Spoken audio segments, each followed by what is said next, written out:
Yes, Prabhu.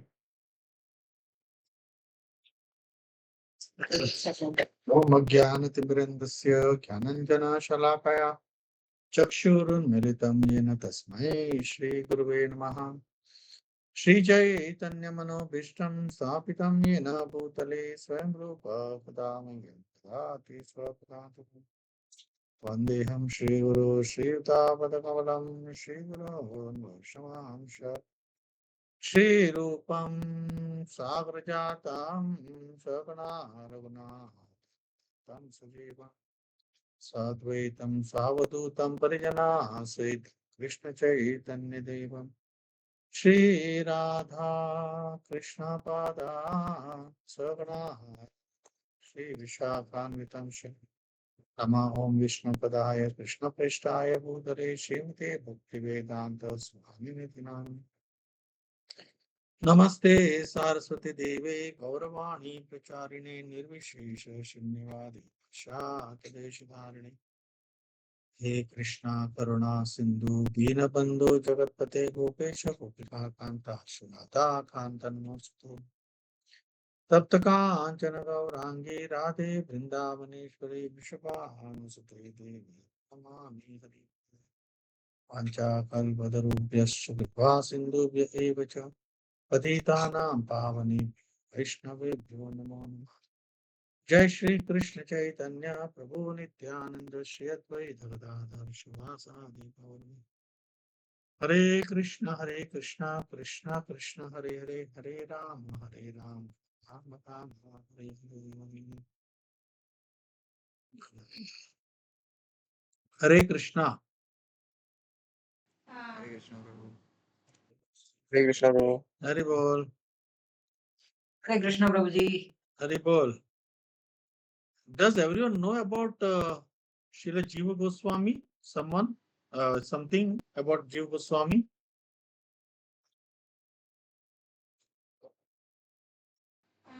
No Prabhu, How, not much. how many of you know Jiva Goswami?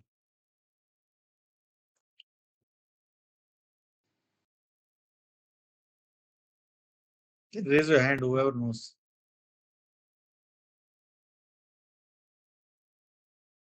Okay. Because I was told to speak on this personality, great personality, Jiva Goswami. So that's the reason I asked this question to all of you. Okay.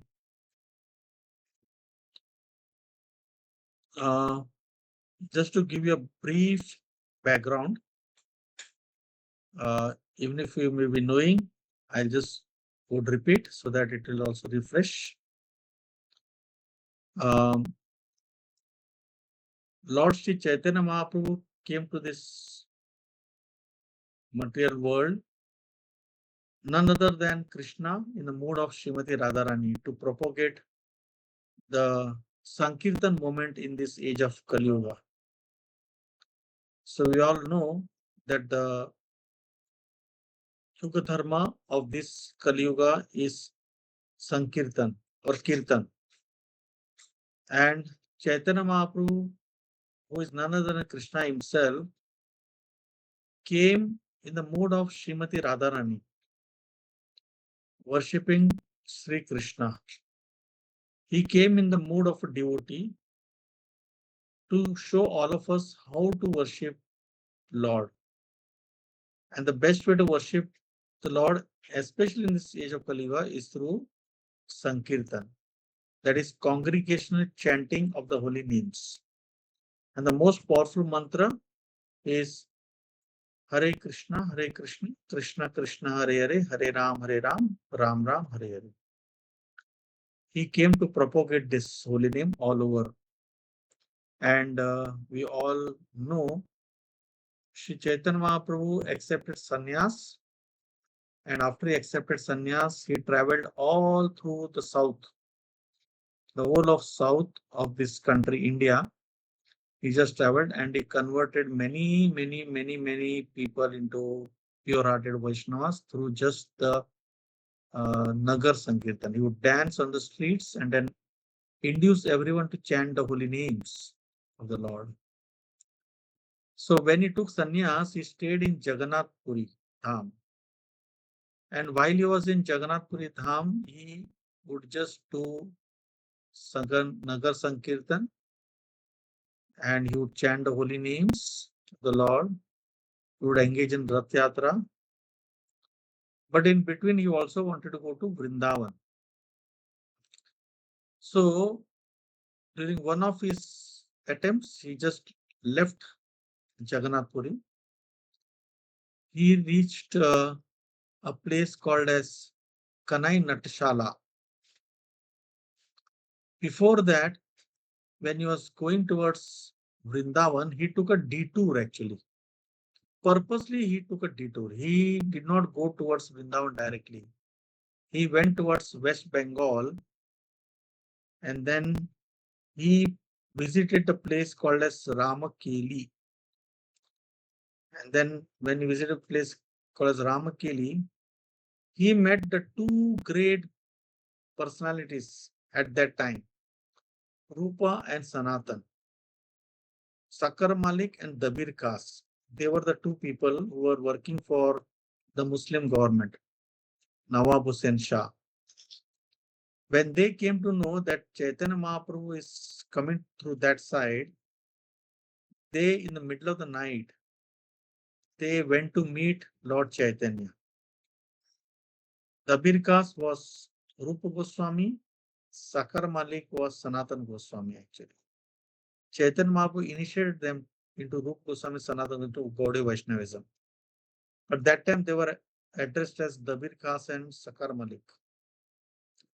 And their brother, another brother was that Vallabha. His name was Vallabha. So in the middle of the night, all these three people met Chaitanya Mahaprabhu. And with a straw in between the teeth, they offered their humble obeisances at the feet of Sri Chaitanya Mahaprabhu and begged for his mercy.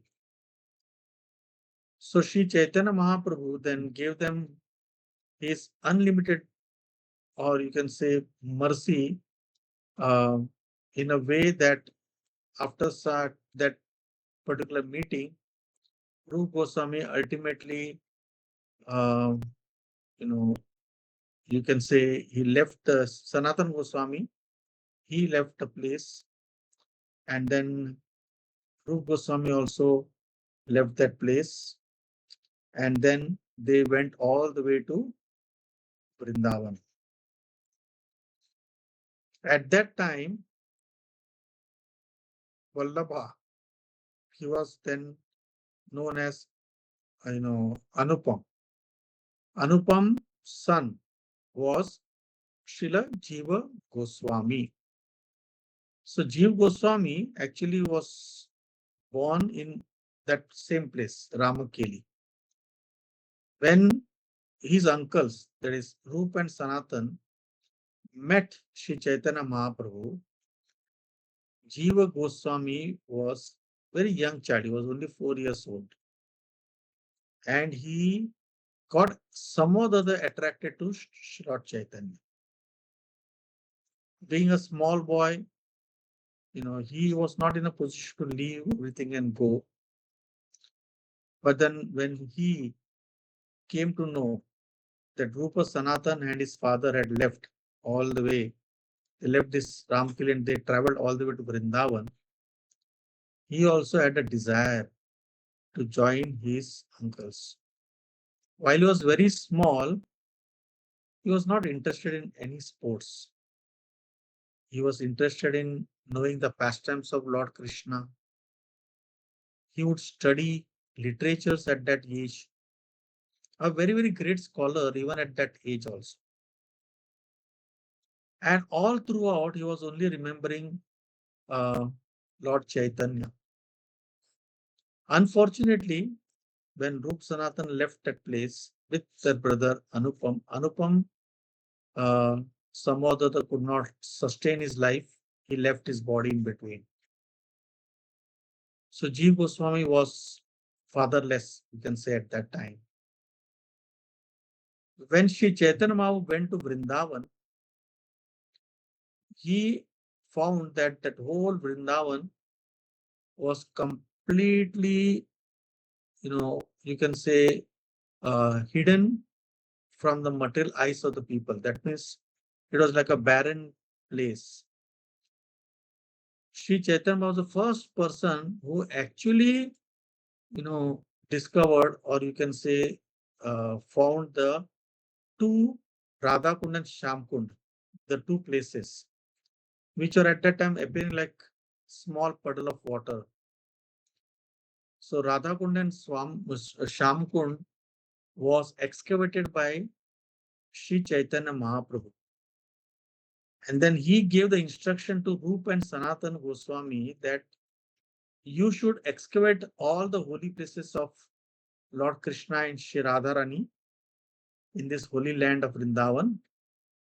You should sit here and write literatures on this holy relationship between Radha and Krishna and the importance of the holy name in this material world. Number 3, to write literatures on Vaishnava etiquette. And number 4 is to establish temples of Sri Radha and Krishna in this place. So I repeat again, excavating all the holy places in Vrindavan, write literatures on the importance of the holy name. Third, to establish Vaishnava etiquettes, lifestyles. And the fourth is to establish temples in Vrindavan, so that in the future people will come and take darshan, take advantage of the holy place of Vrindavan. So this instruction was given to Rup and Sanatan Goswami. Rup and Sanatan Goswami were great scholars actually. They knew many languages, which even we today will not be able to. But they knew Persian, they knew English, they knew so many Arabic language, everything they knew. So great personalities. And they're great scholars also in Vaishnava literatures and other literatures too. So when Rupa and Sanatan Goswami went there, they stayed over there. They were the first two of the 6 Goswamis. We always, speak about the 6 Goswamis of Vrindavan. If it was not for these 6 Goswamis, probably Vrindavan would be a very barren land. We would not have seen so many temples in Vrindavan. All the temples, all the holy places that we see at the moment in Vrindavan when we go there is because of the, contribution of these 6 Goswamis actually. So out of which the prominent ones were Rupa and Sanatan. Vande Rupa Sanatana Raghuyugo Sri Jiva Gopala. It said that 6 Goswami are Rupa Goswami, Sanatan Goswami, Jiva Goswami, Raghunath Das Goswami, Raghunath Bhatt Goswami, and Gopal Bhatt Goswami. These are the 6 Goswamis. And slowly, Raghunath Bhatt Goswami, Raghunath Das Goswami, Gopala Bhatt Goswami, they joined him. Right? But Jiva Goswami was the youngest of all. You can imagine, when they were there in the kingdom of Nawab Shah, he was only 3 to 4 years old. This is all in the 16th century. Okay, whatever we are talking about. So Jiva Goswami actually was so attracted that when he grew up, he had a dream where Chaitanya Mahaprabhu is, inspiring him to leave everything and come to Vrindavan. He was already a great scholar by then. He knew the Vyakaran. He knew everything, whatever was needed to be known about the relationship of Radha and Krishna, the greatness of Krishna, great contribution of Krishna, the supremacy of Krishna, everything he knew about. And not only that, the main thing is how the holy name is non-different than the Lord himself. So when Jiva Goswami got this dream from Chaitanya Mahaprabhu, he just left and then he wanted to go to Vrindavan. But on the way, he met Nityanand Prabhu in West Bengal.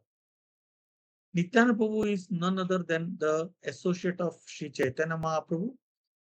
He is none other than Balramji of Krishna Lila. When Krishna came down as Chaitanya Mahaprabhu, Balramji, his elder brother, came as Nityananda Prabhu. So both of them, we all worship them together. We address them as Gaur Nitai. Gaur is Gauranga Mahaprabhu is none other than Chaitanya Mahaprabhu, and Nityananda Prabhu is Nitai. So Gaur Nitai, so they both are worshipped together. So they cannot be separated from each other. Gauranga Mahaprabhu, Nityananda Prabhu. So when they were on this planet about 500 years back, so Nityananda Prabhu, he actually showed Jiva Goswami all the holy places. To remind you all that, the Chaitanya Mahaprabhu, after he instructed Srila Jiva Rupa Goswami, Sanatana Goswami, in fact, when Chaitanya Baba was 30 years old, that was the time he met Rupa and Rupa Goswami and Sanatana Goswami, and he instructed them on the principles of devotional service.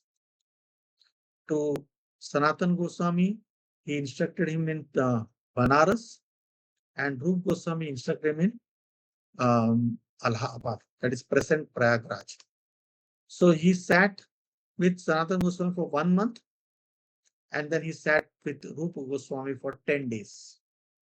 But what he taught Rupa Goswami in 10 days formed the entire basis of Gaudiya Vaishnava tradition, you can say. The Gaudiya Vaishnava tradition. So this is what Jiva Goswami, the Gaudiya Vaishnava tradition was established by Rupa Goswami. That's why we are all called as Rupanugas. That means we are followers of Rupa Goswami. Rupa Goswami heard from Chaitanya only for 10 days. But in 10 days, the entire Krishna conscious philosophy was being explained to him. So Sanatana Goswami and Rupa Goswami, they formed a pair, you can say. Though Rupa Goswami knew, and we are all called as Rupa Anugas, but Rupa Goswami's guru was Sanatana Goswami. Sanatana Goswami was the guru, like the Acharya, we can say. And Rupa Goswami, in humility, he accepted Sanatana Goswami as his guru. His brother, but he accepted him as guru also. So while they were there, after some time, at the age of 48, Sri Chaitanya left this planet. So after 18 years. So when Jiva Goswami grew up, he could not meet Lord Chaitanya because Lord Chaitanya has already left this planet. But Nityananda Prabhu, who is his associate, Lord Chaitanya's associate, he remained on this planet for long. He actually took Jiva Goswami to all the places where Lord Chaitanya had performed his Leela in Bengal.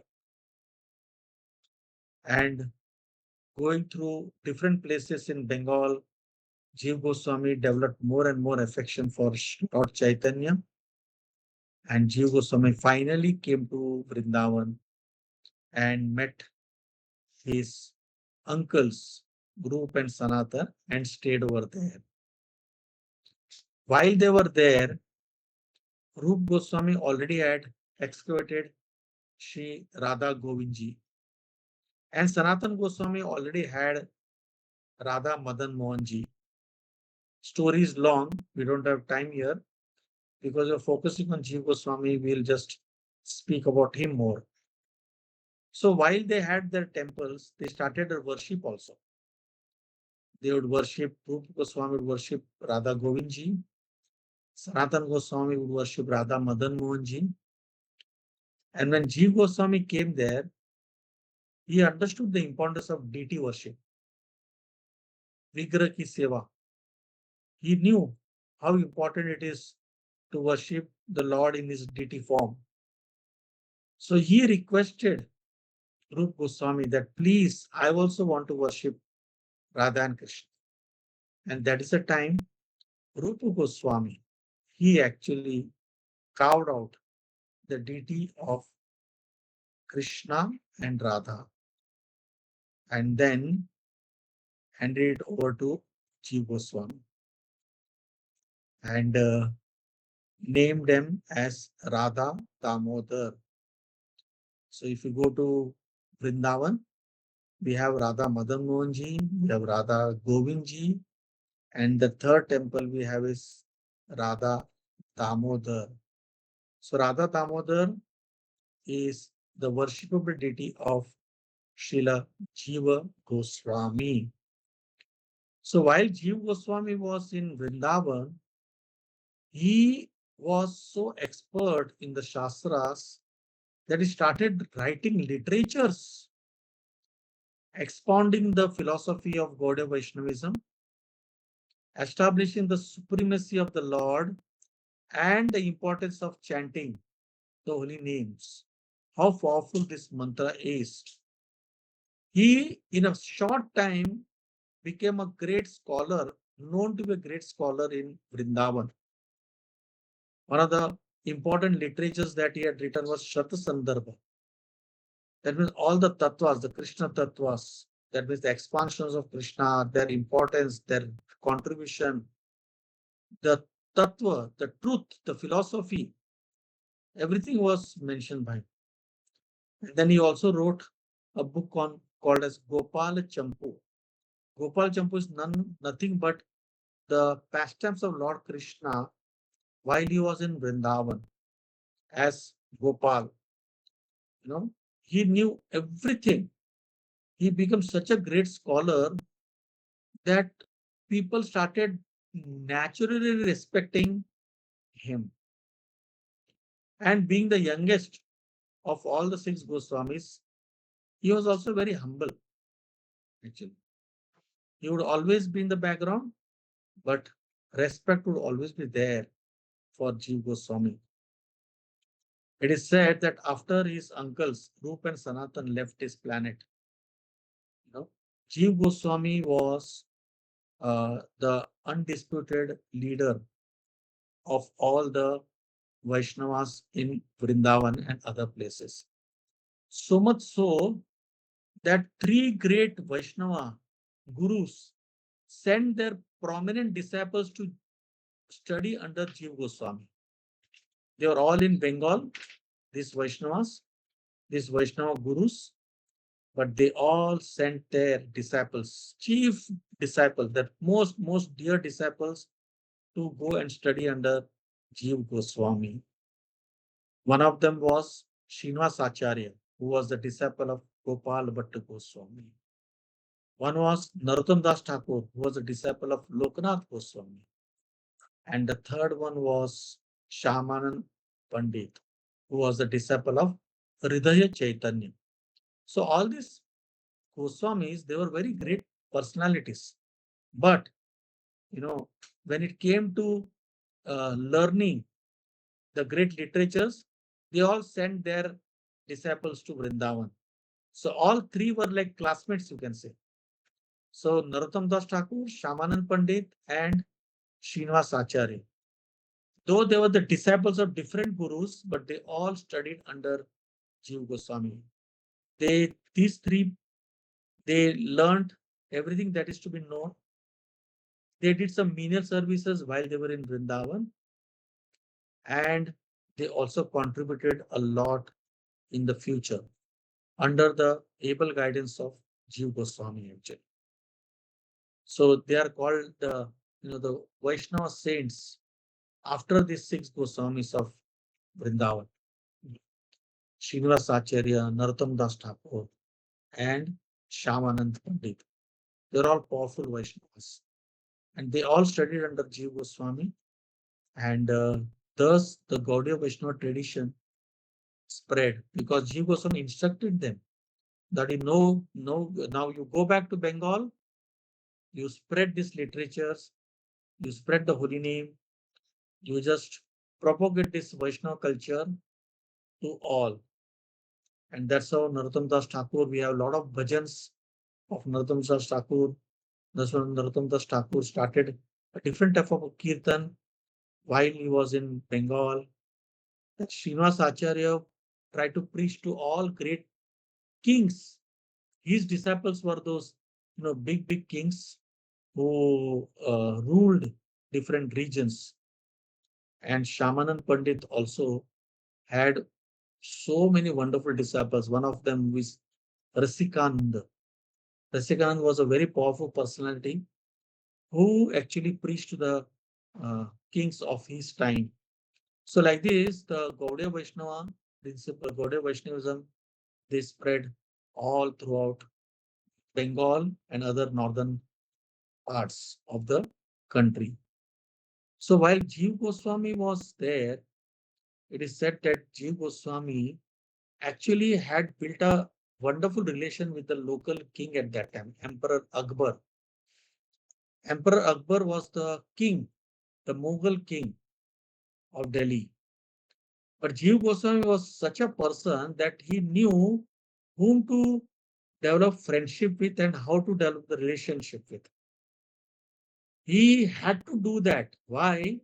Because that time Gaudiya Vaishnavism was in danger because the Mughals were trying to destroy temples all over, and the target was Vrindavan.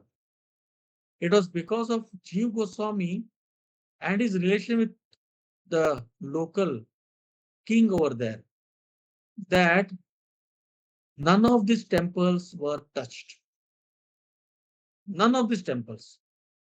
Only after Jiva Goswami left and then Aurangzeb came to the picture, he then broke these temples in Vrindavan. But when Jiva Goswami was around, he actually saw to it that all these temples were preserved, the sanctity was preserved, and no one would even do anything to these temples. So Jiva Goswami is not only a Vaishnava in heart, not only great pure devotee of Lord Krishna, surrendered to Sri Chaitanya Mahaprabhu, but he was also very well, connected with the local administration, you can say, or the local leadership, you can say. That means he knew how to deal and get the things done. And it is mentioned that while he was writing literatures and while he was trying to propagate this Gaudiya Vaishnavism over there, he also saw to it that a will was made. There is a will which was made by Jiva Goswami at that time. Means he was also well versed with the legal aspects, you can say. What should be done, what should be done, what should not be done. And he got it signed from all the Gaudiya Vaishnava Acharyas in Vrindavan. And what was that will? That these temples belong to Gaudiya Vaishnavas. The literature should be preserved.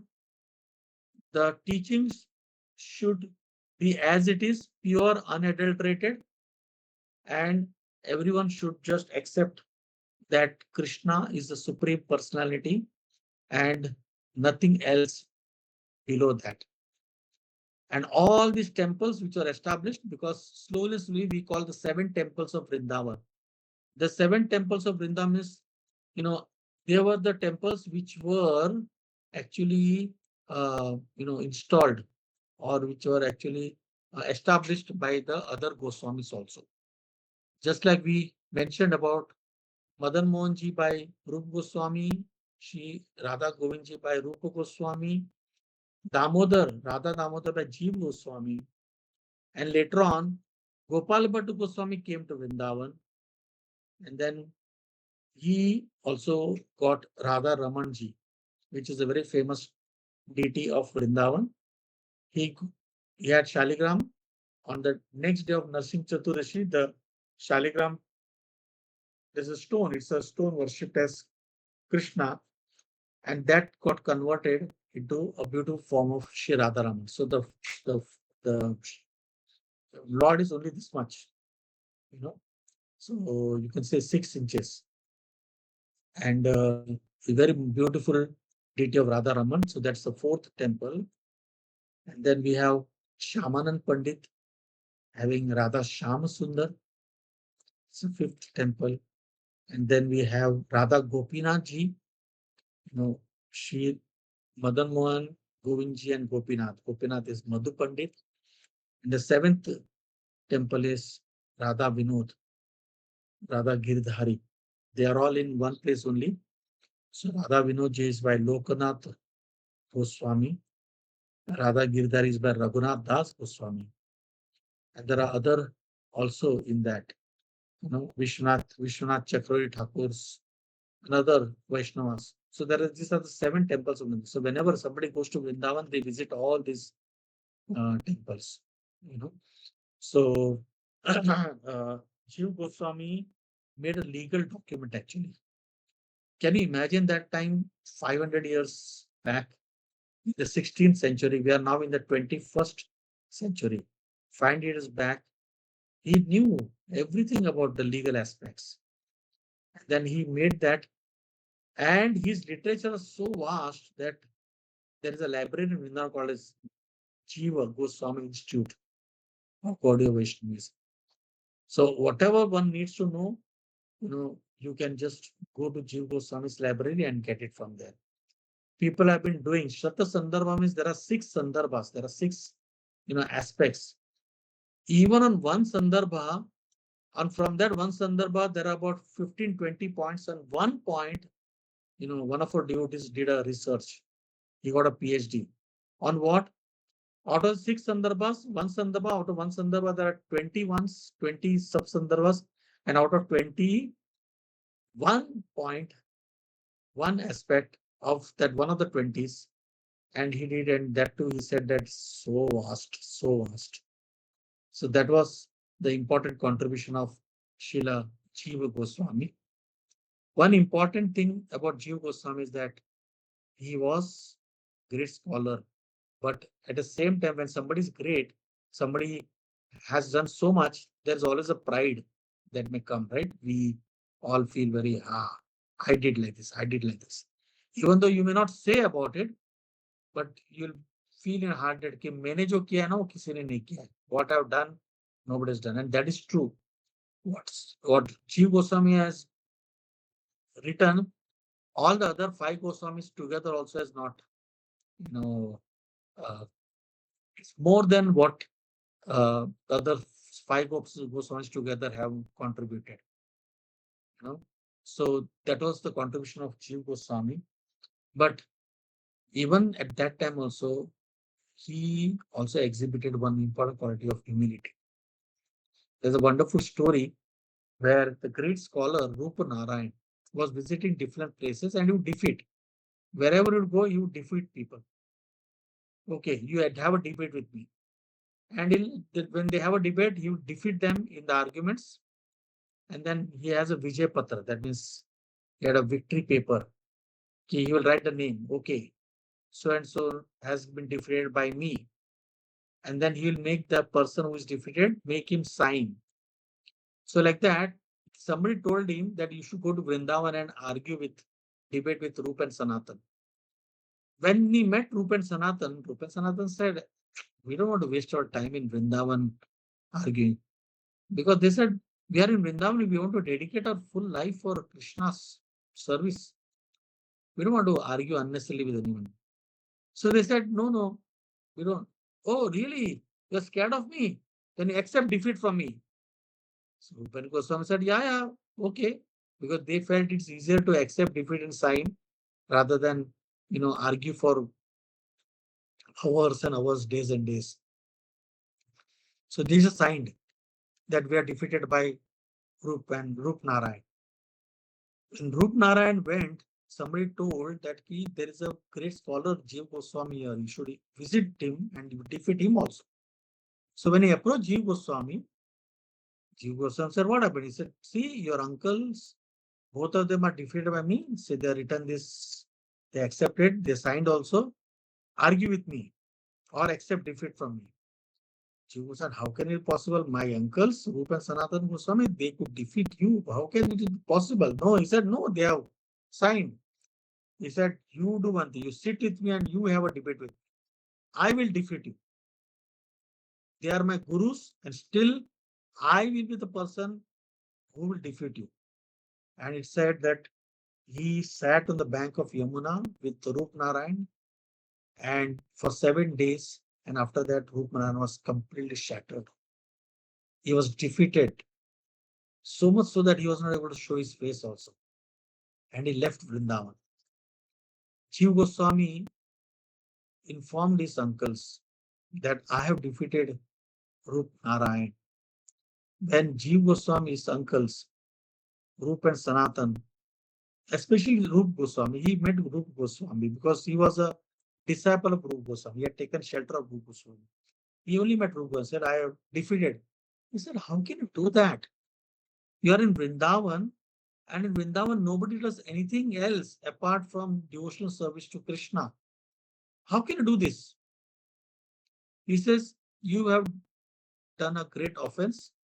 By being in Vrindavan, you engage in some mundane affair. You are not fit to stay in Vrindavan. Get out from here.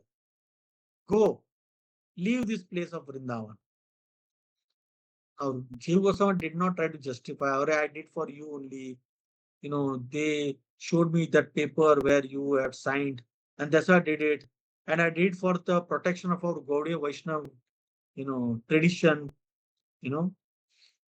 He didn't say anything. He just understood. He accepted what Rupa Goswami said and then left Vrindavan and went to Mathura and was living in a crocodile hole, the hole which was made by a crocodile inside, and would chant and would just cry, actually.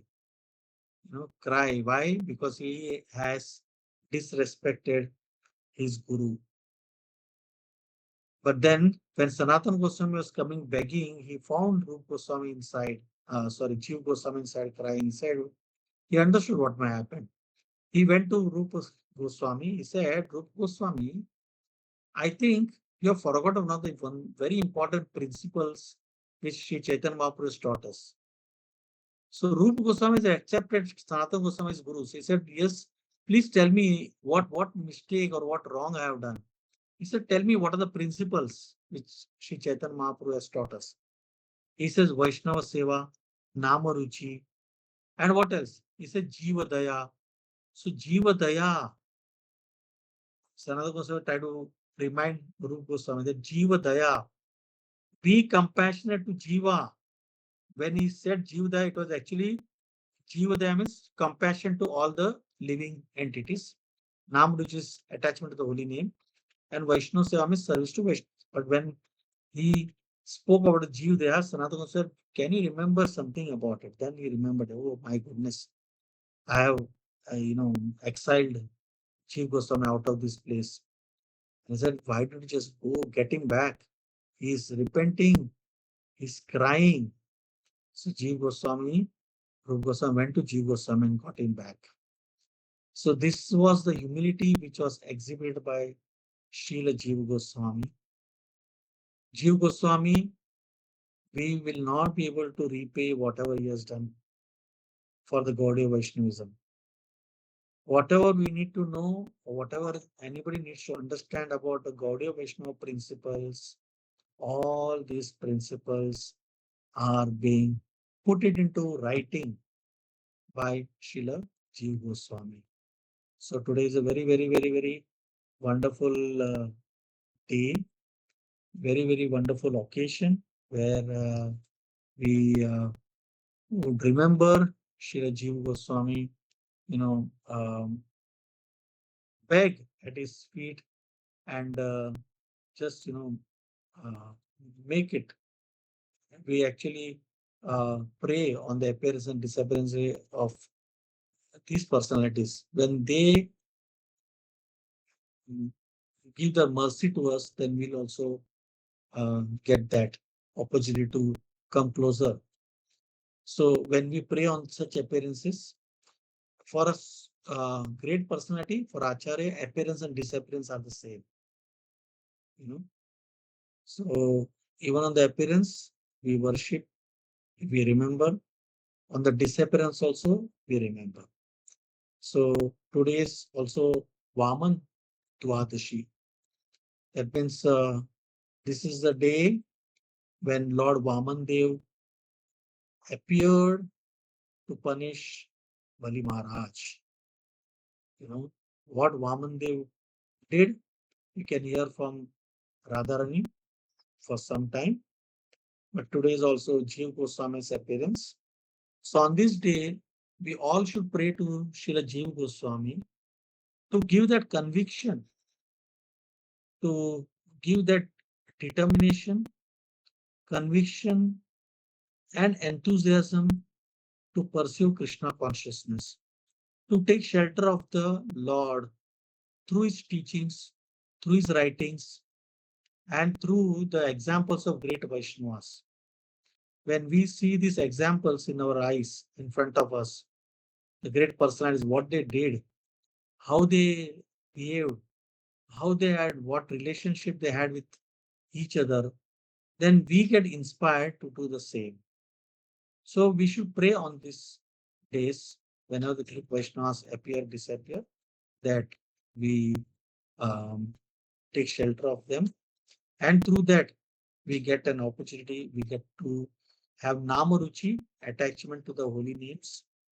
Hare Krishna, Krishna Krishna, Hare Hare, Hare Ram, Ram Ram, Hare Hare. Viti Choshak Nam Kali Kalmashanashanam, Nata Paratarpayo, Sarva Videsha Dishadita, 16 word Mahamantra, Viti Shodashaka Nam Kali Kalmashanashanam. He is the only one which can destroy all the ill effects of the age of Kali. Nata Paratarpayo, there is no other way, there is no other upaya. Nata Parat, Sarva Videsha Dishadita, it's a verdict of all the Acharyas, Sarva Vedas, all the Vedas also say the same. So Jiva Goswami made it very easy for us. He has written many books. So Hari Nam Vyakaranam. Hari Nam Vyakaranam is the different aspects of the holy names are being enunciated by Srila Jiva Goswami in his books. Vast teachings. Always grateful to him for his wonderful contribution. Hare Krishna.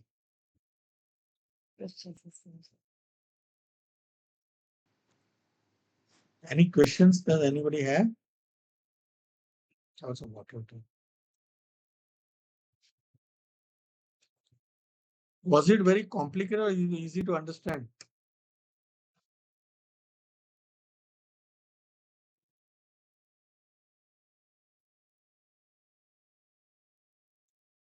Hare Krishna. So Radharani will speak on the appearance of Vaman Dev for some time.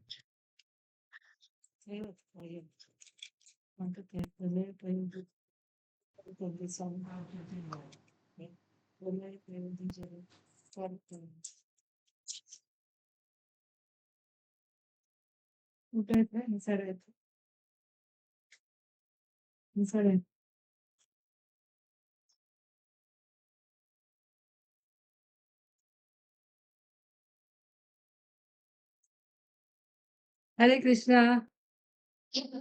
Hare Krishna Mataji. Hare Krishna Mataji. Hare Krishna Mataji. Hare Bol, Mata earphones. Yeah, just put earphones, just Manchara. Andas.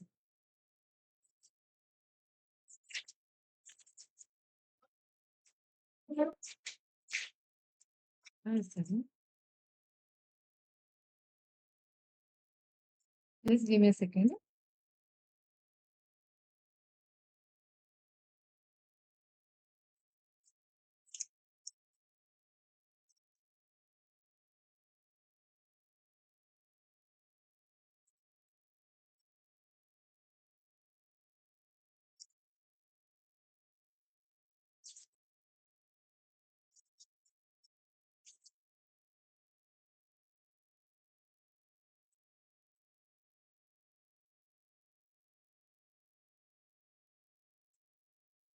Hare Bol. Can you hear me? Yes, Mataji. Okay, thank you. So there is a very beautiful bhajan called Dashavtat Stotra.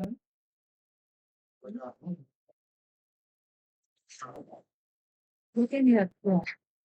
There's a very beautiful prayer composed by Jaidev Goswami, who's a very great devotee of the Lord. And this Dashavtar Stotra is very dear to Lord Jagannath. Whenever these prayers are not spoken, Jaya Jagannath appears in the Pujari's dream and asks, why is Dashavtar not the Stotra not being sung? So it's so dear to Lord Jagannath. It is describing the 10 incarnations, 10 main incarnations. There are many incarnations of the Lord. In the Srimad Bhagavatam, it is mentioned that Te Chamsha Kala Pumsa Krishnastu Bhagavan Swayam. That there are many incarnations. Krishna is the Supreme Personality of Godhead. Right? And one of the incarnations is Lord Vaman Dev. So have all of you heard this? So when we sing Narsing Arti, that is the fourth verse of the Shautar Stotra, where we say Tavakara Kamala Bare. Have you all heard this bhajan? Yeah. Pralaya Payodhi Jale. Suna hai? Yes, Mataji. Yeah, you heard, na? So in first one is about, it is about Veena Sharira, that is Matsya Avatar. And second one is where it is about the Kurma Avatar, tortoise. Then is the Varaha, Shukara Rupa, Varaha Dev. Fourth one is Narsingha Dev. And the fifth one is Balim, Adbhuta Vamana. It was like this.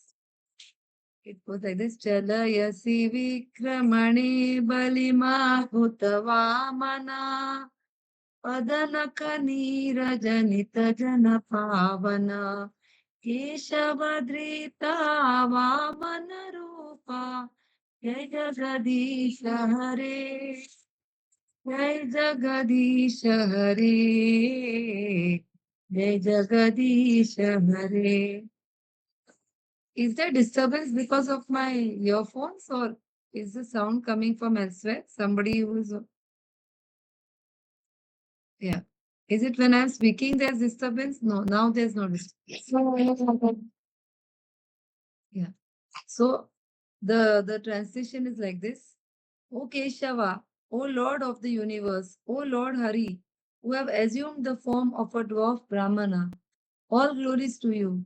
O wonderful dwarf, by your massive steps, you deceive King Bali, and by the Ganges water that has emanated from the nails of your lotus feet, you deliver all living beings within this world. So this is describing Lord Vamana. So it is mentioned that Bali Maharaj was the king of the demons. He was the great grandson of Prahlad Maharaj. He was a devotee. But he was a demon king also. So he was doing his responsibilities over there. Fighting with the devatas was one of the responsibilities. Right? So there were a lot of things, mistakes which Lord Indra has made in his tenure as the chief of all the demigods. So one of the mistakes that he made was that he disrespected or failed to offer respect to his guru Brihaspati. Once was Agastya Rishi, once was Brihaspati. So because of doing that, he lost his power. Agastya Rishi had given him a garland and he put that garland on Airavat and Airavat threw that garland down and stamped on it. And Agastya Rishi cursed him. Another time, Brihaspati came into his court and Indra was watching the Apsaras dancing and he did not stand up and offer the Guru the seat, to sit on. So, like, because of making such mistakes, Indra lost his power, right? So what happened is that when Indra was fighting with the demons, he stopped, like he was telling Indra that stop doing all this fighting and all that, killing the demons. Don't do all that. But what happened is that even in that big fight that happened, Indra killed Bali Maharaj. But Shukracharya jo hai, he revived. He revived Bali Maharaj. So Shukracharya was very powerful. He revived him by using that Mrita Sanjeevani art to bring him back to life. And Shukracharya said that you should do a yajna. So Shukracharya, Bali Maharaj did a very powerful yajna, and they got lot of weapons, and they had become very powerful. Now Indra, because he had lost his power because of disrespecting his guru, so now he did not have so much power to fight with the demigods. So when they did not have the courage to even stand in front of Bali Maharaj, because Bali Maharaj was very, very powerful. So at that time, Indra went to Brihaspati and he said that, what should I do? So Bali Maharaj, what is the reason behind the power of these demons? Indra asked Brihaspati. So Brihaspati, he says that, Bali Maharaj has become powerful because he has done this yajna. So even if you go and try to fight with him also, you will not be able to win. You will be certainly very badly defeated.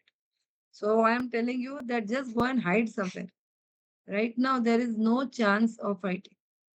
So in our life, there will always be battles, right? There will be challenges in our life. Do all of you face some challenges? Yeah? Yes. Yeah. So there are some battles that we can fight. Some battles we can't, right? So there will always be some factors which are within our control. There will always be some factors which are beyond our control. So what Brihaspati is guiding Indra right now is that fighting with Bali Maharaj and winning the war is something which is beyond your control right now. Right now, you have lost your power and he has become very, very powerful. So right now, this is not the time for fighting. It's not the right time. In earlier days, people used to check muhurta before doing any important task. Because if the muhurta is good, then that is a factor which will make you more powerful, which will give you more power.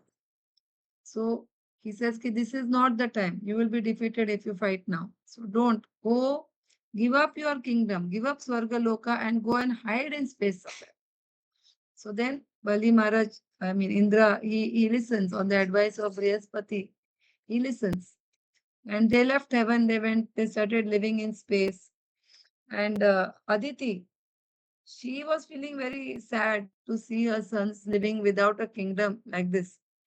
And she became very thin, she lost weight because she was waiting for her husband to come back, Kashyapa Muni. And when he came back after doing all the austerities, he saw that, Arey, why is my wife so weak? Why is she so pale? So then Aditi tells him that our sons have been driven out by the demons. Now, please do something. Please do something by which they can, get back their kingdom. And until my sons get back their kingdom, I will not be peaceful. I cannot be happy. So he tells her that we feel that there are enemies, there are friends.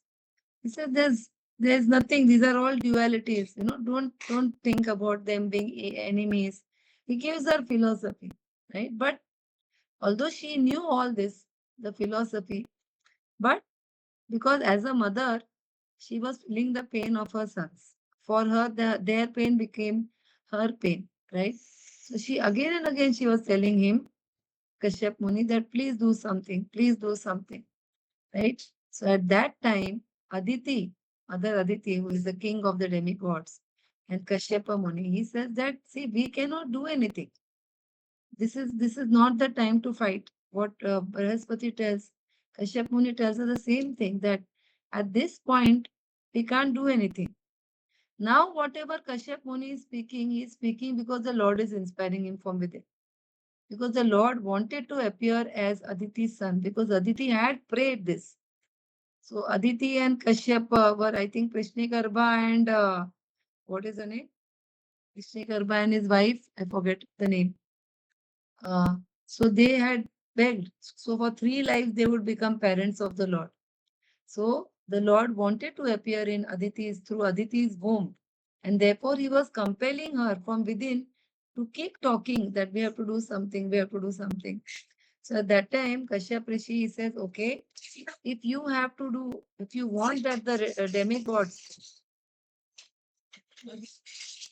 if you want the demigods to get back their kingdom, then you will have to do what is called as Keshava Toshana Vrat, a fast to please Keshava for 12 days by drinking only milk. There is some other name also for it. P se kuch naam hai uska. I forget the name of that vrat. So where you drink only milk for 12 days for getting a son and a powerful son. So she does that. She does that tapasya, and at the end of 12 days, he assures Mother Aditi, at the end of 12 days, the Lord will appear as your son at the proper time, at the auspicious time, and then he will fulfill her desire. So she did the vrat, whatever tapasya her husband had told her, and then at the right time, Chalayasi Vikramane Balimadbhuta Vamana, that beautiful Vamana, he appeared. And he first appeared in the heart of uh, Aditi, and then he entered into her womb. So then when Brahma and other demigods, they realized that the Supreme Personality of Godhead had appeared, just as they had appeared in the jail of Kamsa to offer prayers to Lord Krishna when he appeared. First he appeared as Lord Vishnu, and then he appeared as Krishna. So everyone was offering beautiful prayers to Aditi. And on the 12th day, as soon as they knew, not when the Lord had appeared, when he had come into the womb. So they were offering prayers to Aditi, who had the Lord in her womb. And on the 12th day of the month of Shravan, which is today, the Dwadashi of Shravan Dwadashi. So they say Shravan, we say Bhadrapad, because there is the difference. We count the month, Vaishnavas count the month from Purnima to Purnima, whereas the others, they count from Amavasya to Amavasya. That's why for them, according to them, this is still Shravan. For us, it is Bhadrapad. So when there was a Abhijit Nakshatra, at that time, Lord Narayana appeared from the womb of Aditi as Shyam Sundar.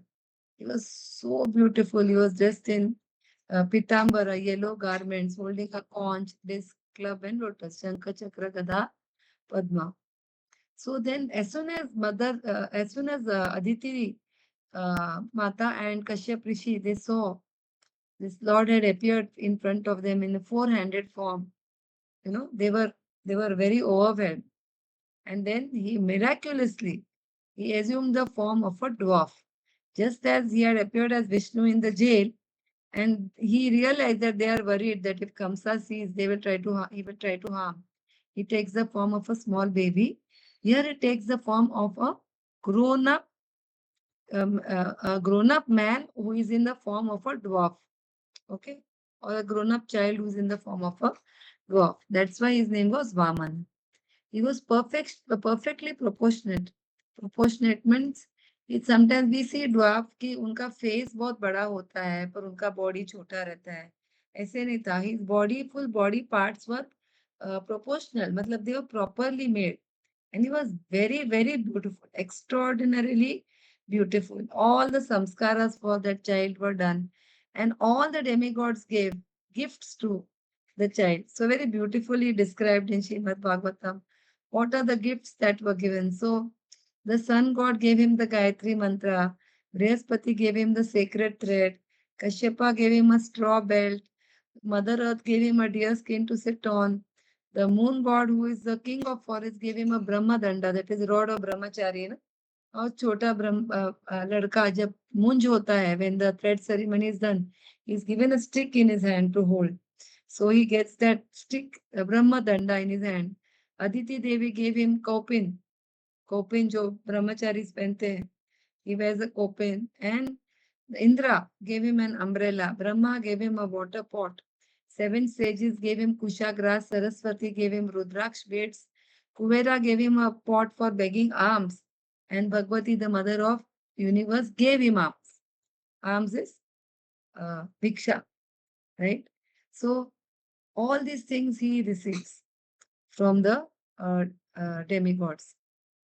Now, Bali Maharaj had begun the performance of the fire sacrifice in a field known as Brigu Kucha, which is today called as Bharuch. We had once gone for our council picnic to Bharuch because one of our councilies, उनके office का ये था वहाँ पे guest house. So we had gone to Bharuch, and I always have the habit that if I go anywhere now, I try to look up what is the history of this place from the Vedic point of view. What is the Vedic traditional from our scriptures? And somehow कुछ ना कुछ मिल ही जाता है because Bharat is dharma kshetra. So you something or the other you will get. So when I looked up Bharuch, I came to know that this is called Brigu Kacha, where Bali Maharaj had done his sacrifice on the banks of the river Narmada, which is one of the holy rivers, right?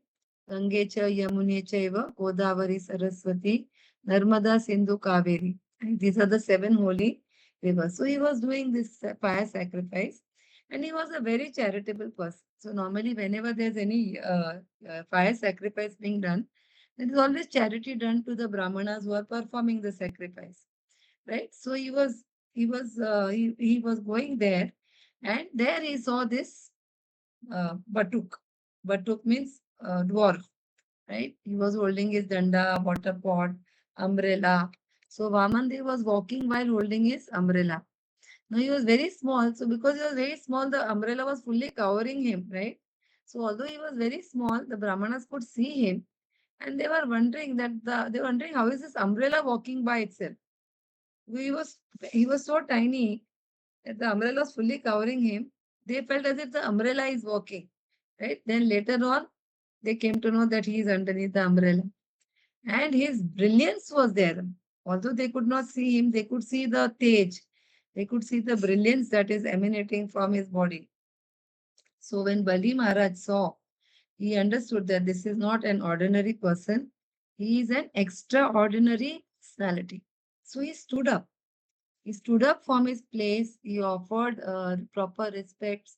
He gave him place to sit, just as when a guest comes, according to the Vedic rituals, when a Brahmana comes home, you offer them a place to sit, you give them water to drink, you wash their feet with water, and all these things Bali Maharaj did, according to their proper customs. And then Bali Maharaj, he asked Vaman Dev that you have surely come here to ask me for something, because everyone who was coming to him was coming for alms, for collecting bhiksha. Normally, after getting the Brahman thread, after the thread ceremony, they come like this, right? And they say, Ki bhikshan dehi, bhikshan dehi. So he says that you have come to ask me. So whatever you want, you want wealth, you want a kingdom, you want to marry, I'll get you a good girl, qualified girl as per your desire. So the dwarf, Vaman Devi he says, I know the previous members of your dynasty. He says, you have taken birth in the dynasty of uncommon warriors like Hiranyaksha and Hiranyakashipu. Your grandfather Prahlad was a Mahabhagavad. Just by remembering him, the Jiva, the living entity, is purified. Your father, Virochan, after promising charity to a Brahmana, never failed to fulfill his promise. So what he was trying to say is that even though your father Virochan was a demon, whenever he would promise a Brahmana that I will give in charity, he never failed to fulfill that promise. That means he would always keep his promise. So he says, I know that you will also not refuse to fulfill your promise. I am asking for 3 steps of land. Now, upon hearing this, Bali Maharaj smiled and he says that you are telling me about the good deeds of my ancestors. Even I didn't know this story. Thank you for telling me. He says, however, you have asked me for tuchya. You asked me for 3 steps of land and you are so tiny. You are so small. Your steps also will be so small. So it appears that by size you are small and it appears that your intelligence also is small. Means आपकी बुद्धि भी dwarfed है कि इतने मैं तीनों लोगों का मैं राजा हूँ. I am a king of all because he had taken all the 3 worlds from the demigods.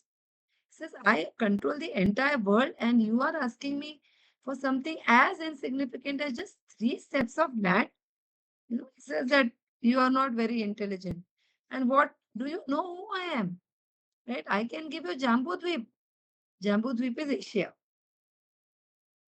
So when we do yagya, when my husband does yagya, if I always hear him saying. Even in Ramayana, if you say, they say, Jambu Dvipe Bharata Khande Aryavata. That if you hear, so that is a reference to context. Like we say, for example, I stay in such and such building in Kulupwadi, in Borivali East, which is in Mumbai, which is in Maharashtra, which is in India, which is in Asia. So we are giving a context, right? Where I am from. So when we do yagya, because the demigods are watching, everything is being noted. So for marriage or any yagya, it is clearly mentioned where I am from. So here he is mentioning that I am from Jambudvi. I can give you Jambudvi. After accepting alms from me, if you beg alms from anyone else, it will disgrace my name as a charitable person. मतलब आप मेरे पास आए, आपने मुझसे भिक्षा मांगी और उसके बाद आप बाहर जाके फिर से भिक्षा मांगेंगे, तो मेरा नाम खराब हो जाएगा. कि that means after getting from Bali, you should be satisfied for the rest of your life. I can give you that much. What are you asking for? So I am asking you to reconsider. फिर से सोच लो. मैं आपको पूरी दुनिया दे सकता हूँ, आप 3 कदम मांग रहे. So at that time, Bali Maharaj says, Vaman Dev says a sentence which is very important for all of us. And what is that? It is Vaman Dev says, I know that you are the owner of all 3 words, right? I know you can give me many things, but I am a Brahmana, right? He says a Brahmana should be satisfied with little. If Brahmanas desire many objects of sense gratification, they lose their spiritual potency. Even Sudama had not asked, right? From Krishna, he had not asked for anything. So he says that our desire for sense gratification will never end. If you give me Jambu, the Dvipa, I will desire the whole earth. If you give me the whole earth, I will desire a Satala, then heaven, and finally I will say I want to become Brahma. There is no end to it. I had read somewhere that if the whole sky is like a writing pad, if the whole ocean is like an ink pot, right? And it has ink, and we are using a pen to write, right? We are writing on the sky with using the ink, the water from the ocean.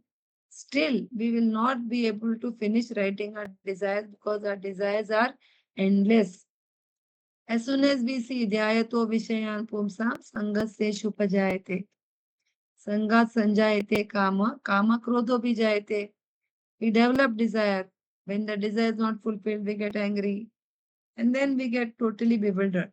Right? So he says there is no end to this. At that time, Shukracharya comes there. He is the spiritual master of the demons. And he understands this is Lord Vishnu. And he has come to fulfill the motive of the demigods. On the pretext of begging for 3 steps of land, he would take the 3 worlds from his disciple Bali Maharaj, leaving him bereft of his kingdom. So he says that you are foolish, Bali Maharaj. You don't know. This is Vishnu. He is not any ordinary person. He will take away everything. He is Hari. He didn't say this. I am saying this. He is Hari. Hari means one who takes, jo har leta hai. I remember when I was small, somebody had told me that Krishna, he is Hari, he takes away everything. So तभी मैंने decide किया था कि I will not become a Krishna devotee. I don't want to lose everything, right? So, but anyway, उन्होंने मन हर लिया भगवान ने. So he says that, you don't need to give him. He will take away all the 3 worlds from you. Where will you live? What will you do? With no wealth, how will you perform your charitable and religious duties? Therefore, my instruction to you is, you should not give him the land. Right? Now, was he worried only about Bali Maharaj? What do you think? Yes, Omkar, see both of you shaking your head. If he was not worried only about Bali Maharaj, what was he worried about? Unmute yourself, speak, please. Like, matlab, uh, Shukracharya was the guru of demons, so all the demons will lose. Maybe that's why. Okay, that is, the demons will lose. Bali Maharaj, it's not, when Bali Maharaj takes a decision, it is not a decision which is going to affect only him. It is going to affect the entire demon community. And what about Shukracharya? The king used to support the Brahmin, na? The teacher, the guru. So Shukracharya must have also been worried about himself, na? Just as Mantara was also worried that if Kaikai, if Ram becomes the king, Kaushalya will become Rajmata, Kaikai's position will go down, and my position also will go down. Because I am Kaikai's servant and she is the king's favorite queen, that is why I am being given some importance. Once Ram becomes king, then Kaushalya will be Rajmata. Kaikai will not be there anywhere. I won't be anywhere. That is why she poisons the mind. So same thing over here is happening. What is he doing?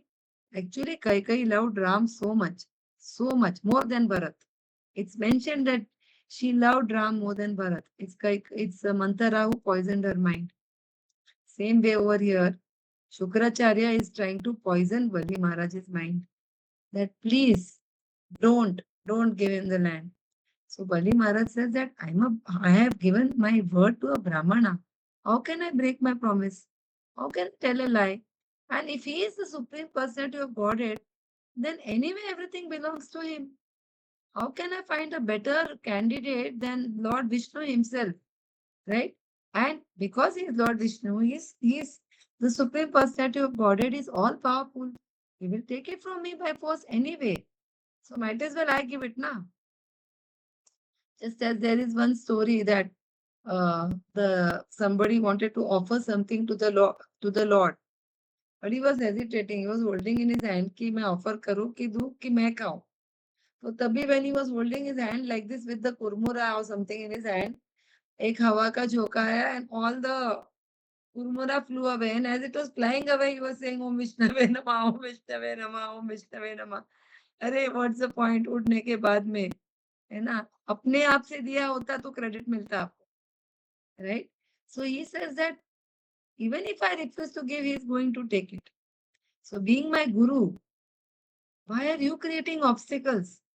As a guru, Shukracharya should have guided him correctly. That yes, if you have made a promise, you should keep your promise. You should give what you have promised, right? On the other hand, he is just a dwarf, and he can, how much will he take in 3 steps? How much? A dwarf's foot will be how much? So much. Maybe smaller than my hand also. Dwarf's foot. So 3 steps. 1, 2, and 3. Kitna? Itna. It's just, it's fitting into my, ये जो मैं use कर रही हूँ iPad यहाँ पे, इतना ही है. 3 steps of plan. So कितना लेंगे वो? लेने तो ना. So I will not be able to. I have already promised. I can't go back on my words. Right? So although he was not from Raghukul, but he kept his word. Jan jaye par vachan na jaye, right? So Shukracharya again he tried to convince Bali. He said, no, sometimes for all is fair in love and war. So sometimes for protecting dharma and wealth, one can even tell lies. Not a problem, right? So why keep, so when if our wealth is not safe, then our dharma is not preserved. We need wealth, right? For preserving, for keeping army, for having horses, elephants, weapons, right? So he says, therefore, don't give these 3 steps of land. Again, this is now first he requests. Now he says, this is my instruction. Now Guru Avagya is also not good. It's not safe. It's not healthy. Your Guru curses you, you are finished. So when he saw that Bali Maharaj would not agree, Shukracharya became angry and cursed him that you will lose all your opulence. In fact, it is said that when you give charity, you have to first do achaman. So he had to give water. He had to give water, to take water in his palm and do Om Keshavaya Namah, that whatever achaman, and then give the charity. It's said at that point that when he was giving that water, what happened? Anyone knows what happened when he was giving water for doing achaman? Anyone? Okay. So what happened is that he started taking water from the water pot. This was not a achaman patra. It was a water pot like with a thin spout. इसमें से धीरे धीरे से पानी, water was coming out, right? So when he was trying to take the water on his hand to do achaman, You think water is not coming out. And then he realized that Shukracharya was so upset with Bali Maharaj that my disciple is behaving so foolish, he's so stupid. He's going to lose everything. By my power, I have given him everything. Now he's going to lose everything. So at that point in time, Shukracharya, see, without doing the achaman, the charity is not come. The sankalpa is not come. So he enters into that tip of the water spout and blocks it, preventing the water from flowing out. So now Bali Maharaj, what does he do? He takes a stick from a broom, or he takes a kusha grass and he pokes it to remove the blockage that is there. If there's like a water pipe and there's a blockage, you have to remove it, right? So he pokes it. So it destroys one eye of Shukracharya. So Shukracharya is hiding in that spout. So because of obstructing service to the Supreme Lord, Shukracharya became known as Kana Shukra. That is one who is blind in one eye. Now Bali Maharaj recited these words, he made his sankalpa, and now, as soon as he made his sankalpa, he took the promise. The Brahmana assumed a huge form, which is called Trivikrama, which is occupying the sky with his body, and he took over the three worlds with his 2 steps. Huge he had become. Imagine with 2 steps, he took the whole world, means how big his step must have been, right? So, the inconceivably powerful Supreme Lord's lotus feet encroached upon the three worlds and reached Satyaloka. Satyaloka is Brahmaloka, where Brahmaji stays. So Brahma and the other demigods were very, very happy. They worshipped those lotus feet according to the customs. Vaman Dev then asked Bali Maharaj, can you give me one more piece of land? Because you have given me two, right? Where do I put my third foot?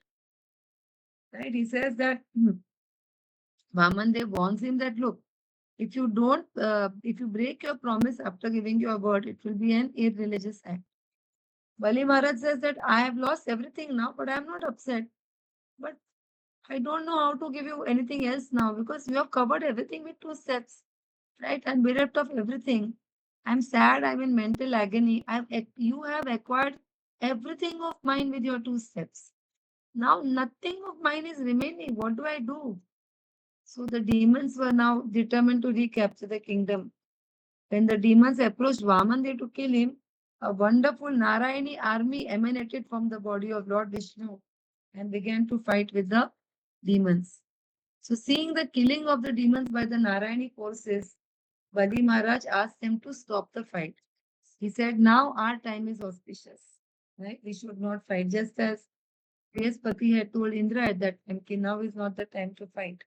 Same way, now he realizes Bali Maharaj, now is not the time to fight. So at that time, bird king Garuda, understanding the will of Lord Vishnu, he comes there and with the ropes of Varuna, he binds Bali Maharaj. Like as if he's a criminal, he was bound. And in the entire universe, there was a universal cry of distress in heaven and on earth. Because Bali Maharaj was a great personality.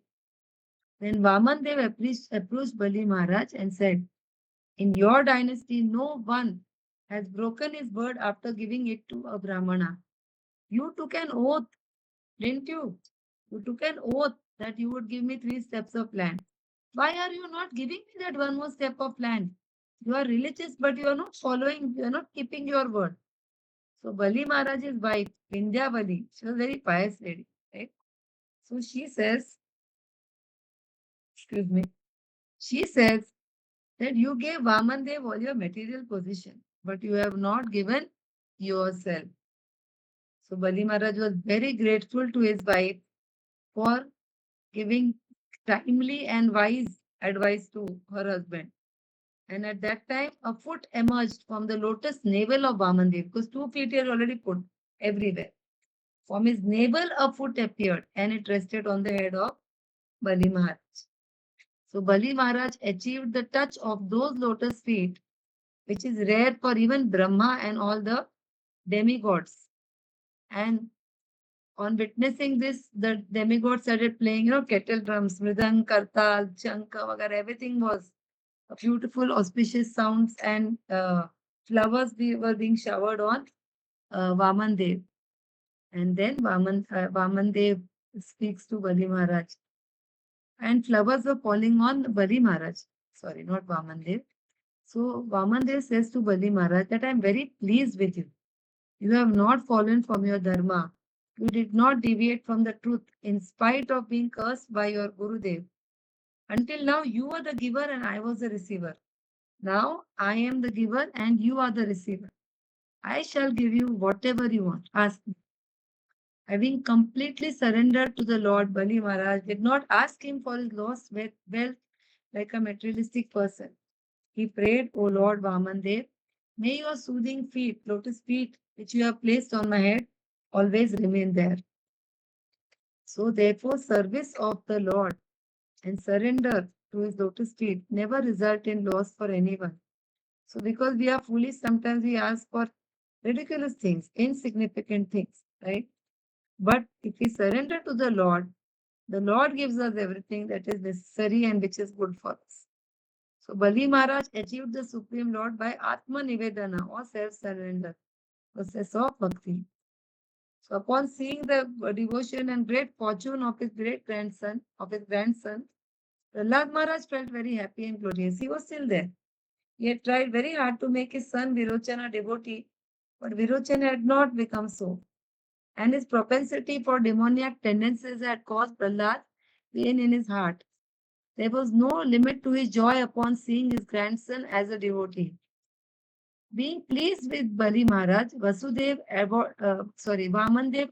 awarded him his Sutala planet, which is supremely blissful like Vaikuntha, and ordered the Sudarshan Chakra to protect the abode of a bhakta in every way.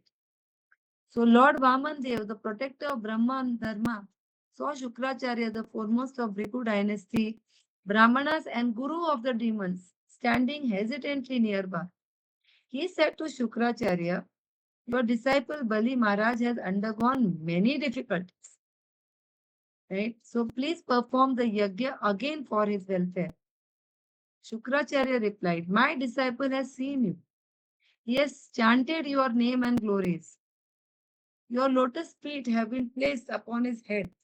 Is my disciple still so impure that I have to perform a yajna to bless him? And then he says the mantra from 8.23.16. Mantratas-tantratas-chitram desha-kalarha vastutah sarvam karoti nishchitram anusankirtanam tava.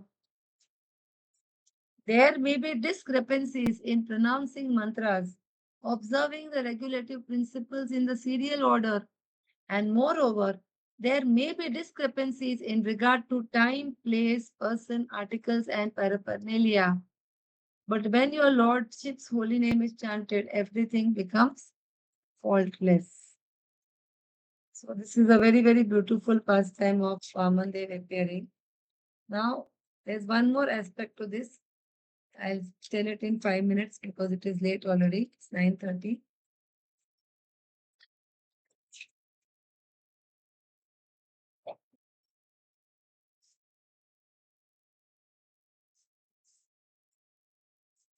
So there is another story of in this aspect that when Bali Maharaj was doing the yajna, so obviously all his relatives were also sitting there. So his sister also was sitting there.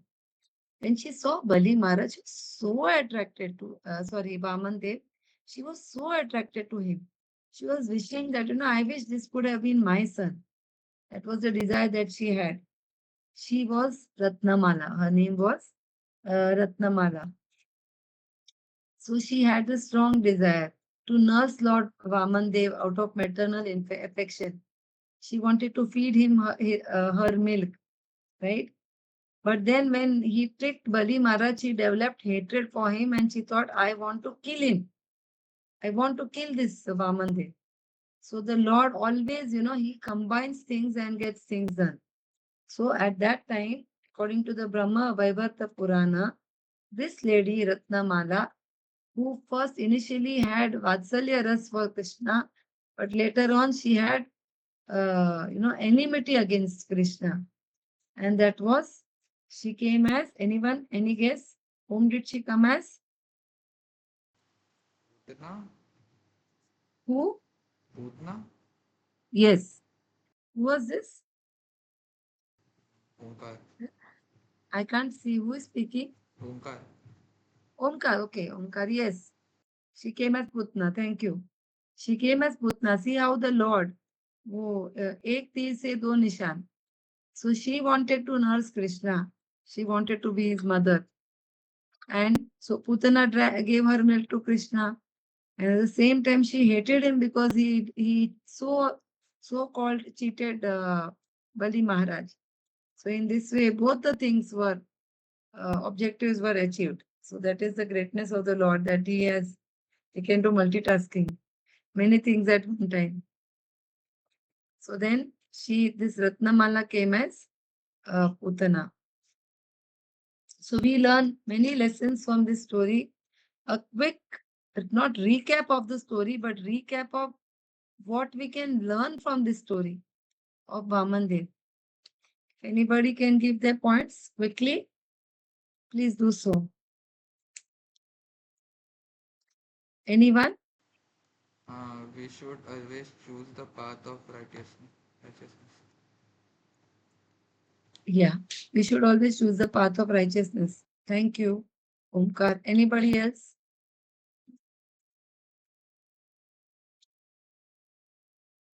Anybody else? I think I think we should not hesitate to learn. Halim, put on your video, na? Harry Bol, after a long time. Yeah. Yeah. Other than no problem. Okay, no problem. I couldn't hear you clearly. Can you say that again? Actually, I was saying that I think hesitation in Lord's service should not be there. Yeah. Thank you. Anybody else? Any other points? Faith is very important. Faith is very important. Thank you. What else? First of all, in the entire story, Indra's disrespecting his guru, not following the instructions of the guru, which brought his downfall, right? He lost everything. That was one thing. Second thing was that there is a time for everything, right? We cannot just go at any time and do anything. We have to always see which are the factors which are within our control and beyond our control. So at that point in time, it was beyond their control. Now it was within their control, because now the Lord had appeared. Right? He did what was needed to be done. So factors within our control, factors beyond our control. Another thing is not going by external, appearance or position. Even though Bali Maharaj was king of the demons, but at heart he was 100% a devotee. He had faith on Lord Vishnu, and he kept his word of keeping his promise of giving in charity whatever Vaman they wanted. So that was another lesson. And uske baad bhi there is one more lesson.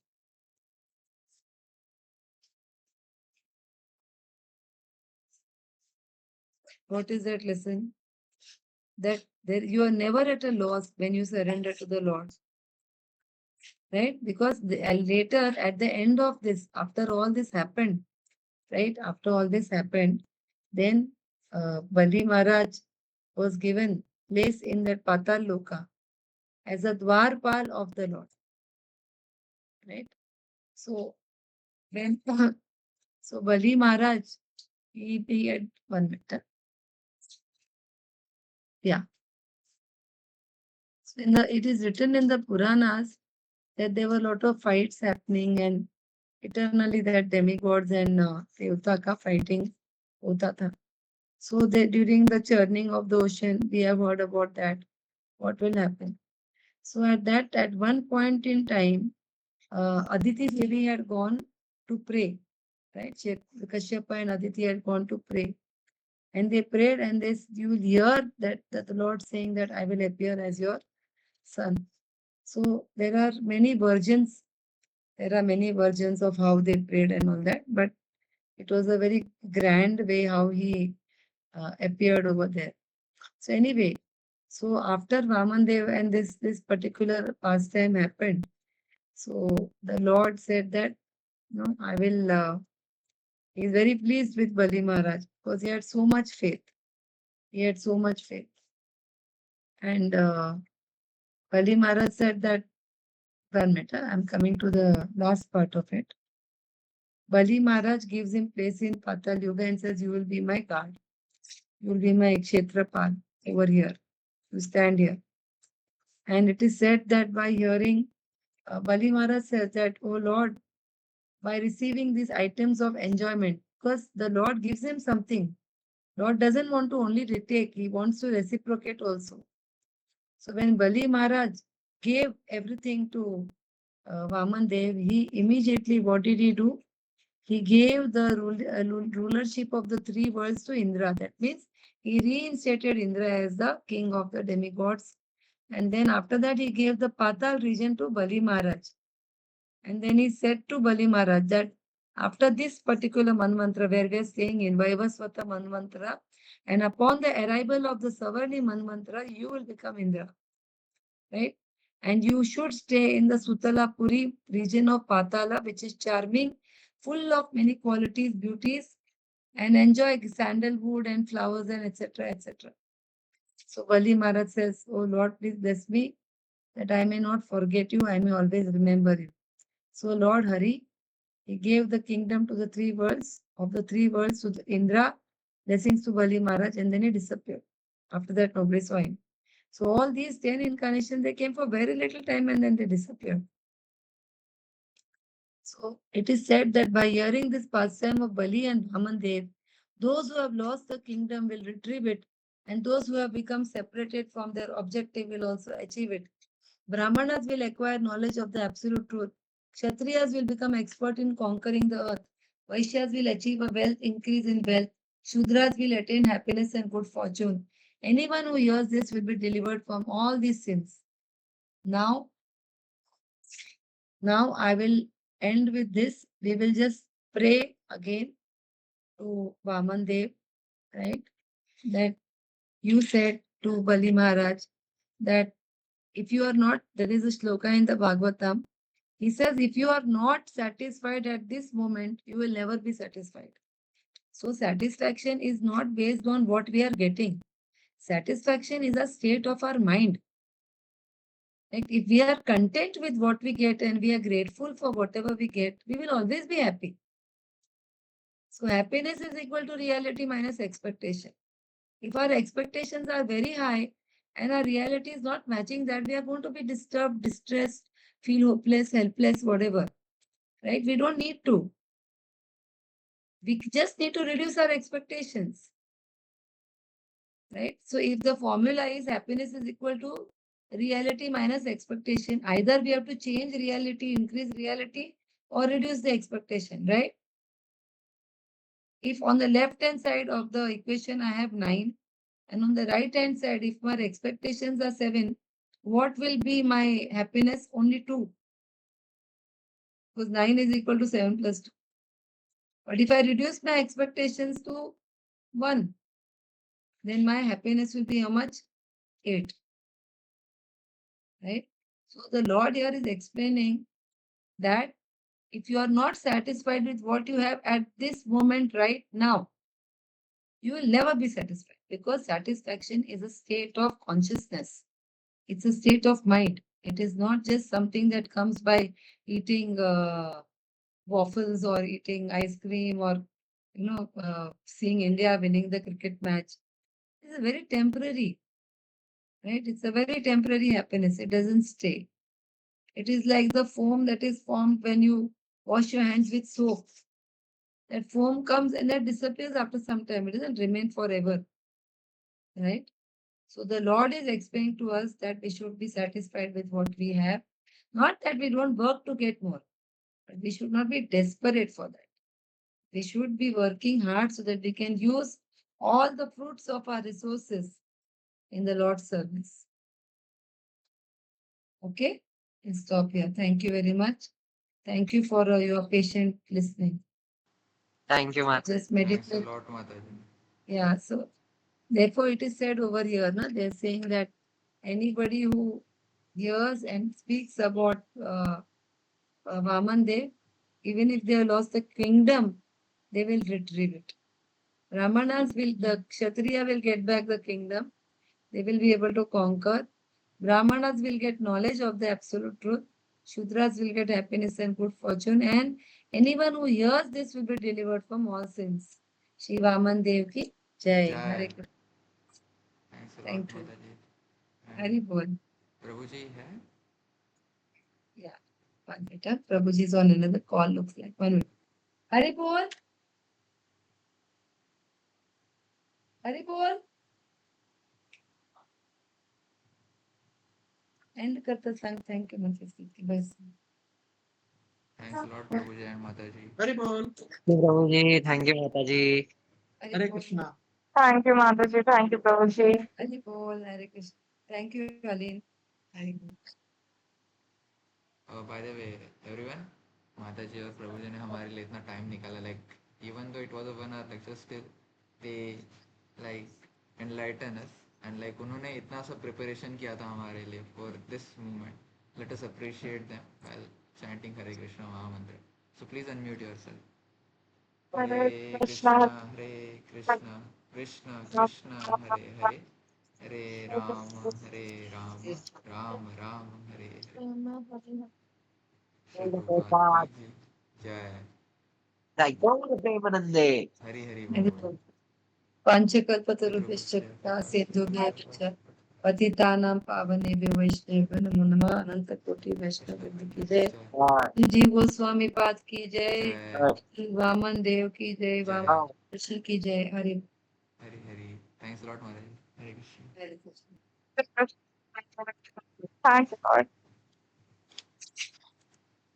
I'm exiting, huh? Hari Bol. Hare Krishna.